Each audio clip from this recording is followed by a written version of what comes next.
Good morning, Asek. Good morning. Yun. Ay, mabuti po. Okay naman po. Alright. Sige, ano pa ito? Nadagdag ka naman yung dati. Toga lang, tsaka... Yearbook. Kasi nadagdagan pa. Ano ba, attorney? Ano nga po ito? Pakihiliran na po sa amin. Ano pa yung mga dapat dalhin pagka lalabas ka ng bansa? So, I'd just like to clarify po na parehas po, wala pong nagbago.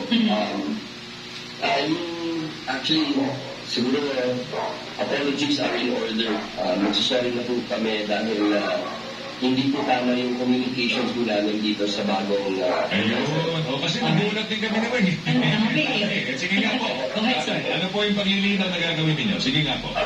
Ito lang po, no? Dahil meron po tayong 2015 na guidelines dito sa Departure Formalities. Na doon po lahat ng documents na nakasulat dito sa 2023 guidelines. Yun na lang po, ginawa ko natin, dinagdagan lang ang mga categories ng mga travelers.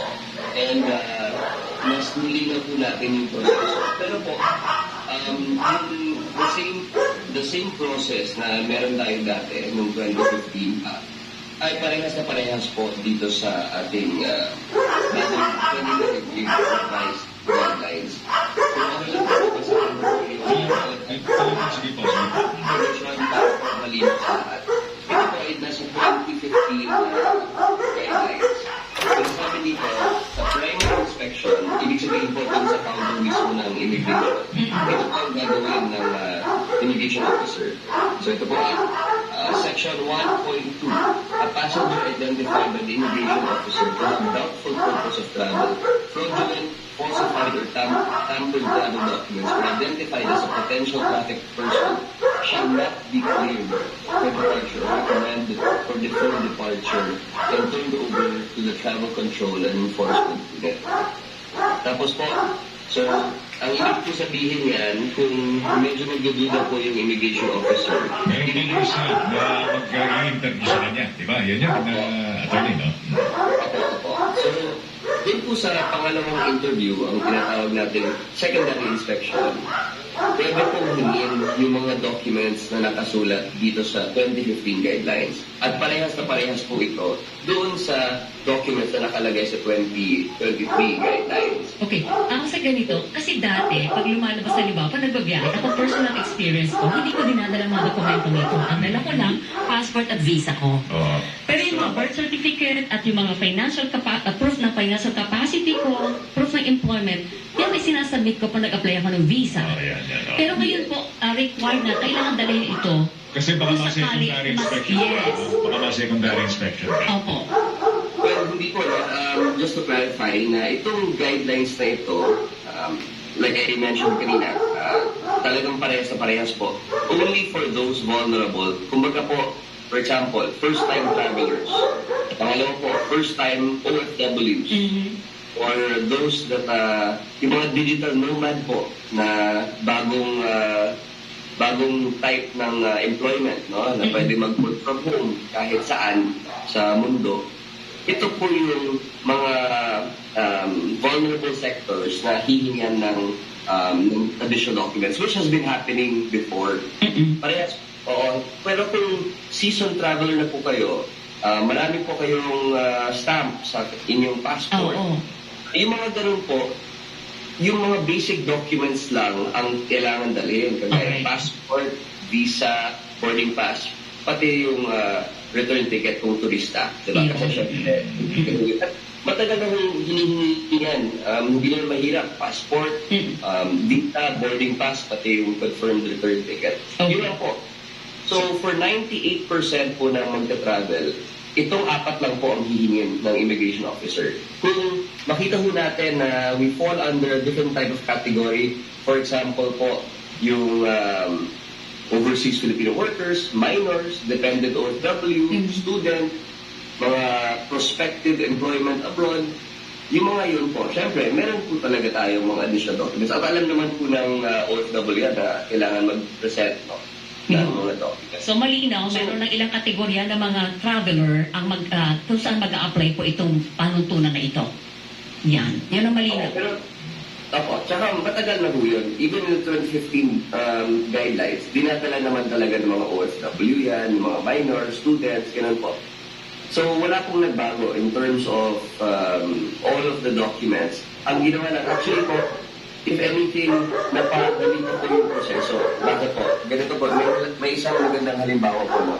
Yung mga maraming tanong po about yung mga jowa, boyfriend, girlfriend na dahil sa yes. Dati po, pag bibisita ka po ng isang boyfriend, girlfriend, fiancé, partner, spouse, or yung asawa niyo po, kailangan po kumuha ng CFO clearance. CFO po ay Commission on Filipinos Overseas. Okay. So dati, blanket po yan. Lahat po ng bibisita ng boyfriend, girlfriend, kahit short term lang ang relationship, kahit hindi forever yan, kailangan pa rin po kumuha ng CFO clearance. Ngayon po, nilinaw natin na kung hindi masyadong permanent ang setup, let's say for example, jowa lang, boyfriend, girlfriend, hindi pa po partner or spouse or fiancé, hindi na po kailangan kumuha ng CFO. Okay. So tinanggal yung pagkuha ng, ano na lang hinihingi ngayon? Text messages, yung exchanges. I love you, I miss you. kahit tourist na lang po ang category. So, ganun po, no?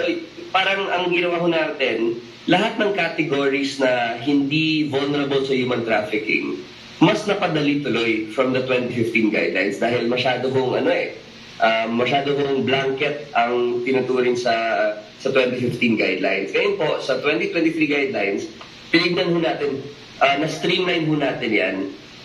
Another example po, no, is itong tourist po na self-funded, hindi naman po yung first degree of consanguinity ang relation po. Hindi na po kailangan ng affidavit of support galing sa magulang or sa anak. Kasi yun po yung ginawa naming bagong classification or category.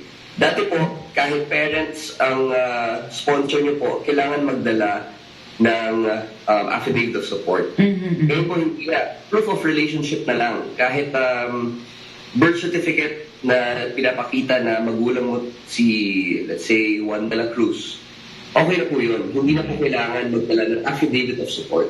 Yun, mali yan. Pero kung ganun po, kung mas niluwagan natin, anong purpose na para doon sa laban natin sa human trafficking? Kasi initially, yun ang thrust ng bagong guidelines sinasabi.